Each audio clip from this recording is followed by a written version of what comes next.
1,18,000 पुरुषों ने सुसाइड किया है। 1,18,000 पुरुषों ने सुसाइड किया है। जो मैरिड पुरुष सुसाइड कर रहे हैं वो मैट्रिमोनियल डिस्प्यूट्स के कारण, फॉल्स केसेस के कारण सुसाइड कर रहे हैं। पुरुषों के साथ कितने सेक्सुअल हरेसमेंट हो रहे हैं वो डेटा अब तक बाहर ही नहीं आया, क्योंकि वो डेटा कोई कैप्चर ही नहीं करता है। एक चीज को बार बार, एक झूठ को 1,000 बार रिपीट किया जाएगा ना, तो सर वो सच लगने लगता है। एक्चुअली गवर्नमेंट्स ने एक के बाद एक लगभग 50 ऐसे कानून हमारे देश में पास कर दिए हैं जहाँ पे पुरुषों की सुनने वाला कोई नहीं है। उसकी फैमिली वाले, उसके फ्रेंड्स उसका साथ छोड़ देते हैं। पुरुषों को कोई सोशल सपोर्ट मिलता नहीं है। बहुत सारी लड़कियां जो हैं एक तरह से एक्स्ट्रा मैरिटल रिलेशनशिप में है और वो अपने हस्बैंड से मेंटेनेंस एक्सपेक्ट कर रही हैं आज की डेट में। जो उसने फॉल्स रेप केस किया था, तो कानून के हिसाब से उसको कुछ 1,000 रुपए की या कुछ 100 रुपए की फाइन लगती है ज्यादा से ज्यादा। वो भी बहुत सारे केसेस में नहीं लगती है। मेरे को सर ये बताइए, जो आपका ये फाउंडेशन है, इसके पीछे का बेसिकली होता है ना, एक नींव रखना, जी वो जी। कैसे रखेगी? मतलब थॉट कहाँ से आया इस चीज का? सर जैसा कि बोला जाता है कि necessity is the reason for invention, right. So ये हमारे केस में भी ये बिल्कुल 100% एप्लीकेबल है। जी जी तो जी। 2005 में हमारे ग्रुप के कुछ लोगों को सर ये रियलाइज हुआ कि उनके ऊपर फॉल्स केसेस कर दिए गए। And then they realise there is nothing for man except for committing suicide. उनके पास कोई ऑप्शन नहीं है सुसाइड करने के अलावा। ओके। और वो इधर उधर परेशान हो रहे थे, ढूंढ रहे थे कि क्या करें। इसी तरह से दो चार लाइक माइंडेड लोग दिल्ली में मिलना शुरू हुए। उनको लगा कि चलो हमारे ऊपर, सबके ऊपर फॉल्स केसेस किए, let us start meeting in park. तो दिल्ली के किसी पार्क में हर वीकेंड पे मिलना शुरू किए कि ताकि एक दूसरे की हेल्प कर पाए, एक दूसरे को सपोर्ट कर पाए, even if not legally at least morally. 45 ऐसे डिस्ट्रिक्ट्स हैं हमारी कंट्री में जहाँ पे मीटिंग्स होती हैं। लगभग 40 एनजीओ हम लोगों ने रजिस्टर किए हैं पिछले 15 सालों में लगभग, ओके। जहाँ पे मेंस को इस तरह की हेल्प प्रोवाइड की जाती तो सर मुझे जरा ये बताइए कि ऐसा क्यों है कि बहुत ज्यादा लोग इस बारे में बात नहीं करते? हम, अगर मैं अपनी बात करूं, तो जब मैं हेल्पलाइन में देख रहा था, तो उसमें औरतों के लिए आप लगा लो 100, 200, 300, मतलब ये नंबर बहुत कम है, हेल्पलाइन बहुत ज्यादा है, बट बंदों के लिए यार एक दो, ऐसा क्यों? सर। ऐसा इसलिए, इसके बहुत सारे रीजन है। अगेन ऐसा देखिए, फेमिनिस्ट ने ये प्रचार बहुत अच्छे से कर दिया है, लोगों के दिमाग में पिछले 50 सालों में बात डाल दी है कि सिर्फ महिलाएं ही उत्पीड़ित होती हैं। हम्म। पुरुष महिलाओं का शोषण करते हैं, पुरुषों के द्वारा महिलाओं का उत्पीड़न किया जा रहा है। ऐसा एक चीज को बार बार, एक झूठ को 1,000 बार रिपीट किया जाएगा ना, तो सर वो सच लगने लगता है। एक्चुअली शोषण पुरुषों का हो रहा है। पुरुष बिल्कुल। परेशान है इस टाइम। गवर्नमेंट्स ने एक के बाद एक लगभग 50 ऐसे कानून हमारे देश में पास कर दिए हैं जहाँ पे पुरुषों की सुनने वाला कोई नहीं है। अगर जो उनमें से किसी एक कानून के तहत भी अगर जो पुरुष को के ऊपर केस कर दिया जाए, तो पूरा सिस्टम, कोर्ट कचहरी, पुलिस, जजेस, इवन दी पूरा सिस्टम जो है that is against the man. There is no but, even उसकी फैमिली वाले, उसके फ्रेंड्स उसका साथ छोड़ देते हैं। पुरुषों को कोई सोशल सपोर्ट मिलता नहीं है। पुरुषों को एनकरेज नहीं किया जाता अपने दुख दर्द बताने के लिए ओपनली। यही कारण है कि सरकारों तक, जो जो लॉ मेकर्स हैं, उन तक ये बात पहुंचती नहीं है ठीक से कि पुरुष भी पीड़ित हो रहे हैं। एंड एज अ रिजल्ट महिलाओं के लिए कानून पे कानून बनते रहते हैं, डिपार्टमेंट्स, हेल्पलाइंस बनती रहती हैं। और पुरुषों के लिए शायद हमारी पहली हेल्पलाइन है जो इस कंट्री में चलती है, वही प्राइवेट रन हेल्पलाइन है सर। गवर्नमेंट की तरफ से कोई भी एक एक एड या कोई भी हमको या सपोर्ट हमको नहीं मिलता। It is all run by our own volunteers. आपने मुझे बताया था कि जो वॉलेंटियर हैं वो ऑलरेडी कहीं ना कहीं इस चीज से सफर कर या रहे हैं, तो या मतलब या फ्री ऑफ कॉस्ट काम कर रहे हैं। किसके हेयरिंग होती है, वो बेचारा हेयरिंग में है, कोई थाने में है, कोई कहीं पे। जी मतलब एक ना जी यूनिटी दिखती, मतलब मुझे दिख रही है कि जैसे एक फेमिनिज्म का एक दौर चला था, तो ऐसा जी। लाइक मेल भी हम कुछ ऐसा कर ही रहे हैं। मैं कह रहा हूँ ये नीड है सर, ये मजबूरी है एक्चुअली। गवर्नमेंट जब अपना काम नहीं कर रही है, जब सरकारें बेसिकली अपने पद से भ्रष्ट हो गई हैं। इवन जो डिपार्टमेंट्स, मैं आपको बताना चाहूंगा, जो डिपार्टमेंट्स महिलाओं के लिए बनाए गए हैं, national commission for women, state commission for women, वो भी ईमानदारी से अपना काम नहीं कर रहे हैं। एज अ रिजल्ट होता क्या है कि बहुत सारी जो मदर्स हैं, सिस्टर्स हैं, जब एक सपोजिंग एग्जांपल, एक मैट्रिमोनियल मैटर में जब दहेज का केस रजिस्टर किया जाता है, जी। तो एक महिला, घर की जो बहू होती है, वो घर की सास, नंद, भाभी, जितने भी लोग होते हैं, सबके ऊपर केस रजिस्टर कर देती है। और जब यही महिलाएं मदर, सिस्टर बन के नेशनल कमीशन फॉर वुमेन के पास जाती हैं, तो वो नेशनल कमीशन फॉर वुमेन उनकी भी मदद नहीं करता है। मैं कुछ लीगल लोगों से मिला इस चीज पे, मैंने उनसे बात करी, क्योंकि जब जी। हमारी बात हुई तो उसके बाद मैंने सोचा कि चलिए ये तो हमारा साइड है ना, एक बार लीगली हम बात करें कि क्या प्रोसेस हो रहा है, क्या नहीं हो रहा है। करेक्ट उनको भी करेक्ट। कहीं ना कहीं ये नीड लगी कि नहीं, होना चाहिए, रिफाइनमेंट होनी चाहिए इन चीजों में। बट उसके साथ जी। साथ उनका ये भी व्यू था कि नहीं, जुडिशरी सिस्टम अब, क्योंकि लास्ट 10 सालों में इतने केसेस आए हैं उनके पास, 90% हम्म। फेक केसेस रजिस्टर्ड होते हैं। अब वो लोग भी समझ रहे हैं इस बात की इंटेंसिटी को कि नहीं, कहीं ना कहीं गलत हो रहा है कुछ। तो सर देखिए, समझने में आपने बोला जुडिशरी प्रॉब्लम समझ रही है, बहुत अच्छी बात है, समझ रही है। But I think there is no action right now. जो जो ग्राउंड रियलिटी है वो बहुत डिफरेंट है। जी लगभग 2 से 3 लाख पुरुष सिर्फ सिर्फ डोमेस्टिक वायलेंस और ये जो आपके डाउरी के जो केसेस होते हैं 498A, जी जी। इसी में लगभग 2 से 3 लाख पुरुष हर साल अरेस्ट हो रहे हैं। पिछले 5 सालों में लगभग 10 से 15 लाख पुरुषों को अरेस्ट किया जा चुका है।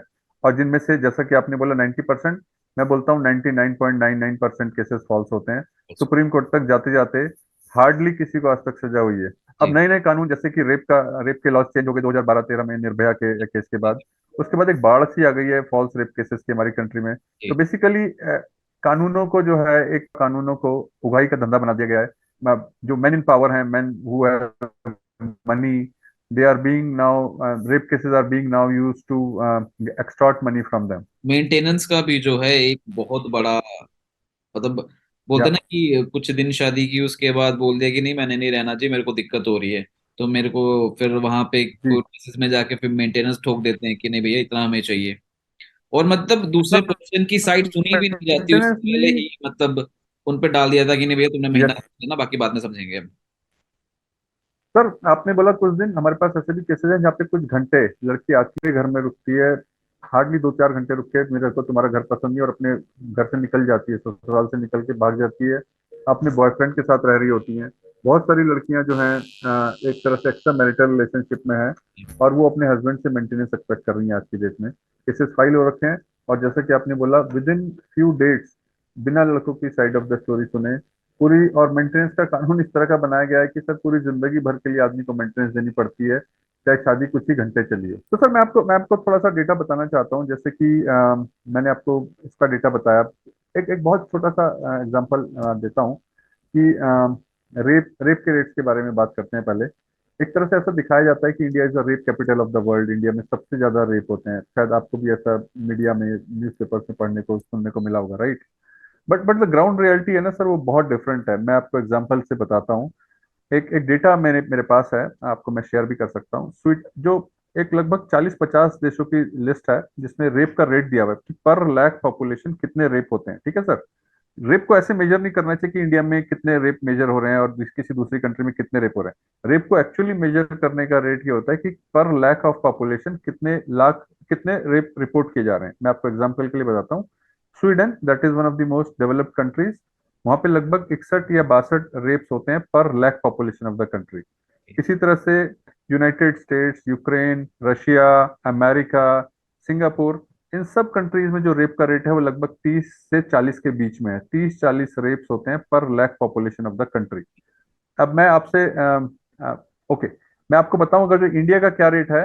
तो इंडिया में लगभग 2 रेप होते हैं पर lakh population of the country, only 2 rapes पर lakh population, which is almost 1/20th time less than America, UK, Ukraine, Russia और so called developed countries। But फिर भी इंडिया को बार बार ये बोला जा रहा है कि इंडिया में फॉल्स रेप केसेस हो रहे हैं। And not only that, India में रेप केसेस हैं बहुत कम है बाकी कंट्रीज के कंपैरिजन अगर जो किया जाए। ऑलरेडी वो डेटा बहुत कम है, पर इस डेटा को कभी कोई ना बताता है ना कोई इसमें इंटरेस्ट लेता है। एंड नॉट ओनली दैट, ये जो 2% भी हो रहे हैं ना सर, इसमें से जब when it goes to the court, 76% end up in the false rape cases. ये फॉल्स रेप केसेस होते हैं जो कि किसी रिलेशनशिप, जब हस्बैंड वाइफ, जो दो बॉयफ्रेंड गर्लफ्रेंड की या दो लड़का और लड़की की कोई रिलेशनशिप, आदमी और महिला की जो रिलेशनशिप खराब हो जाती है, तो उसको हर रिलेशनशिप को, जो खराब हुई हुई रिलेशनशिप है उसको आज की डेट में रेप के तरह से रजिस्टर कर दिया जाता है। और ये जो रेप के केसेस जब रजिस्टर होते हैं, इमीडिएट अरेस्ट होता है, महीनों तक लोगों को बेल नहीं मिलती है। लोगों का पूरा करियर, बिजनेस, सोशल लाइफ एकदम डिस्ट्रॉय हो जाती है सर। अरेस्ट होने के बाद आप समझ सकते हैं कि किसी की कैसी लाइफ होती होगी। विदेशों में क्या होता है, बहुत ही स्ट्रिक्ट मिसयूज क्लॉज होता है कि आज के हमारे डेट में रेप कोई महिला फाइल कर दे और ये प्रूव भी हो जाए कि कि उसने फॉल्स रेप केस किया था, तो कानून के हिसाब से उसको कुछ हजार रुपए की या कुछ 100 रुपए की फाइन लगती है ज्यादा से ज्यादा, और वो भी बहुत सारे केसेस में नहीं लगती है। The same data goes for the domestic violence on men also. But there is yet another topic that जहाँ पे मैं थोड़ा आपको डेटा शेयर करूंगा, which is about domestic violence on men।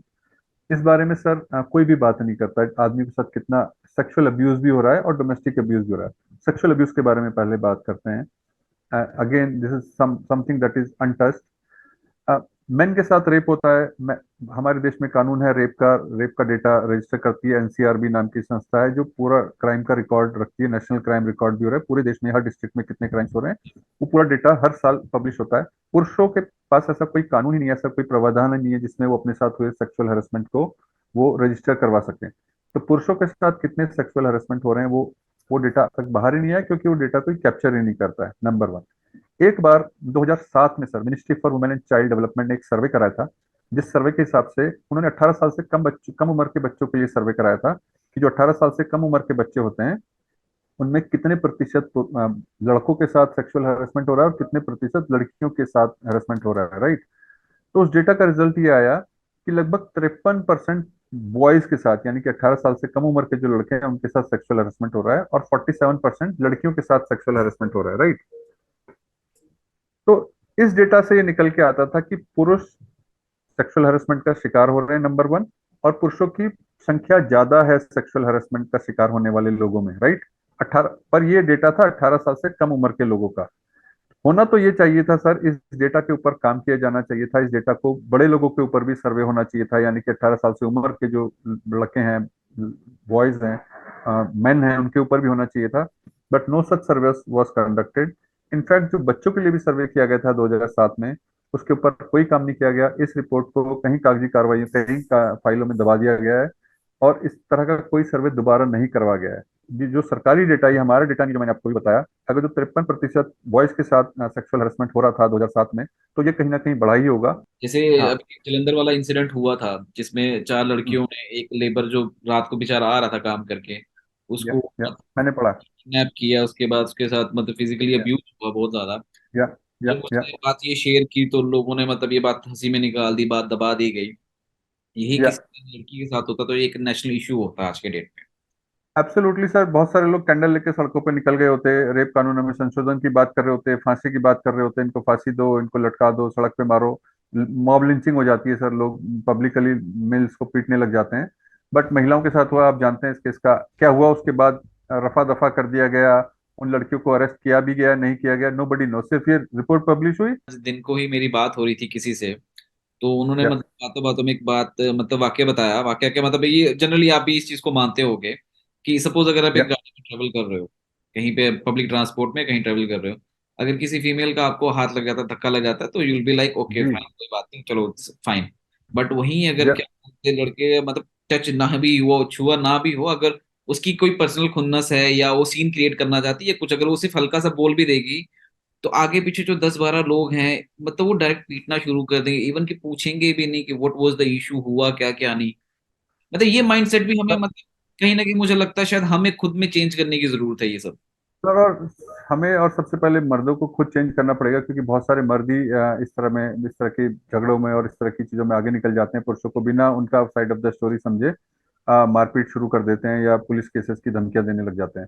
हमारे पास ऐसे ऐसे केसेस हैं सर, जहाँ पे पार्किंग डिस्प्यूट को लेकर के, प्रॉपर्टी डिस्प्यूट को लेकर के, मकान खाली करने को लेकर के लोगों ने रेप केसेस फाइल कर दिए, महिलाओं ने रेप केसेस फाइल कर दिए दूसरी पार्टियों के ऊपर। मैं एक और डेटा आपको देना चाहता हूँ सर, एक which is about the suicide data, जिस बारे में कोई बात नहीं करता है। 2021 का डेटा बताता हूँ, सिर्फ 2021 का, 10 साल को भी साइड में रखते हैं, सिर्फ 2021 का नेशनल क्राइम रिकॉर्ड ब्यूरो का डेटा है। 2022 का डेटा जो कि 2023 में आना है वो अभी तक आया नहीं है, तो इसलिए मैं 2021 के डेटा की बात कर रहा हूँ जो 2022 में पब्लिश किया गया है। उस नेशनल क्राइम रिकॉर्ड ब्यूरो 2021 के हिसाब से सर, हमारे देश में 1,18,000 पुरुषों ने सुसाइड किया है, 1,18,000 पुरुषों ने सुसाइड किया है। उसके अगेंस्ट में, यानी कि if you compare that with women suicide, वो 45 के है, 45,000 महिलाओं ने सुसाइड किया है, और 1,18,000 पुरुष, यानी कि ऑलमोस्ट 2.5 गुना पुरुषों ने ज्यादा सुसाइड किया है। ये बात आती है सारे पुरुषों की, मैरिड और अनमैरिड मिला करके। बट अगर जो मैं सिर्फ मैरिड पुरुषों की बात करूं, तो 81,000 पुरुषों ने सुसाइड किया है, कंपेयर टू 28,000 वुमेन। ये सिर्फ सुसाइड का डेटा है। और इस सुसाइड में भी जब रीजन की बात करते हैं, नेशनल क्राइम रिकॉर्ड ब्यूरो के हिसाब से देखेंगे, सबसे ज्यादा जो मैरिड पुरुष सुसाइड कर रहे हैं वो मैट्रिमोनियल डिस्प्यूट्स के कारण, फॉल्स केसेस के कारण सुसाइड कर रहे हैं, नंबर वन। बहुत सारे लोग, बहुत सारे पेरेंट्स, कितने सारे केसेस हम जानते हैं जिनमें पेरेंट्स को, लड़कों को हार्ट अटैक आ जाता है जब इस तरह के केसेस उनके ऊपर फाइल कर दिए जाते हैं, और सालों साल वो कोर्ट के धक्के खा रहे होते हैं। उस तरह के डेटा को तो इसमें इंक्लूड किया ही नहीं गया, वो तो सर नेचुरल डेथ में आ रहा है। उसकी काउंटिंग तो नेचुरल, अगर जो किसी के ऊपर आज किसी के घर में पुलिस आ जाए और उसके फादर मदर या उसको खुद को हार्ट अटैक आ जाए जिससे उसकी मृत्यु हो जाए, that is not being counted in this data. ये वो डेटा अलग है सर, और उसका कोई जिक्र नहीं करने वाला है उसका। वो डेटा तो हमारे पास भी नहीं है, क्योंकि सरकार भी वो कैप्चर नहीं करती है कि हार्ट अटैक फॉल्स केस के कारण आया, परेशानी के कारण आया, या किसी नॉर्मल बीमारी के कारण आया, राइट। सर अब वाइंड अप करने से पहले मैं बस थोड़ा सा आपका टाइम और चाहूंगा। मैं ये जानना चाहूंगा कि आपका क्या रोल है इस मेंस वेलफेयर में, आप एज एन कैसे आप हैं इस चीज के साथ। सर मैं एज अ विक्टिम अपने इस एनजीओ के साथ और इस ग्रुप के साथ जुड़ा था। बट पिछले 12-13 सालों से मैं बहुत ही एक्टिवली इस एनजीओ में काम कर रहा हूँ। मैं I am one of the few people जो, जिसमें अक्रॉस द कंट्री हम लोग काम करते हैं। हम लोग हेल्पलाइन चलाते हैं सर, लगभग 5,000 कॉल्स हमारे पास आती हैं। And among the core team member, जो हम लोग डिसीजन मेकिंग पॉलिसी मेकिंग में हम लोग इन्वॉल्व रहते हैं, इंक्लूडिंग मी। हम लोग टाइम टू टाइम लोगों को ट्रेन करते हैं कैसे what to do what not to do, जब इस तरह के केसेस हो जाते हैं उनको मॉरल लीगल सपोर्ट करना, उनके क्योंकि इतना एक्सपीरियंस हो गया सर, हजारों लाखों केसेस देखे हैं। सो नाउ वी नो लोगों को क्या गाइड करना है, उनके ऊपर किस तरह की समस्या आ सकती है। We all do that, and it's not only me, we have a team now, thousands of man who are doing this. ये लोग अपने केसेस भी लड़ते हैं, ये लोग अपनी नौकरियां भी करते हैं, और ये लोग फ्री ऑफ कॉस्ट दूसरे लोगों की सेवा में लगे रहते हैं। सर आप हमारी रात को 2 बजे भी हेल्पलाइन पे कॉल करेंगे तो मुझे उम्मीद है कोई ना कोई वॉलंटियर हमारा फोन उठाएगा, और वो पूरी ईमानदारी से मदद करने की कोशिश करेगा जो भी उसको फोन करता है। चलिए, आई एम ग्लैड आपने अपना टाइम दिया एंड उससे ज्यादा I am no happy problem. That somebody is doing something for men. Thank you so much for thank you Abhid, आपने इतना इंपॉर्टेंट टॉपिक उठाया, इसके लिए भी हिम्मत चाहिए, क्योंकि बहुत सारे लोग तो इस बारे में बात ही नहीं करते हैं। आपने इस टॉपिक पे बात की। Thanks to you and good luck to you. thank you so much sir.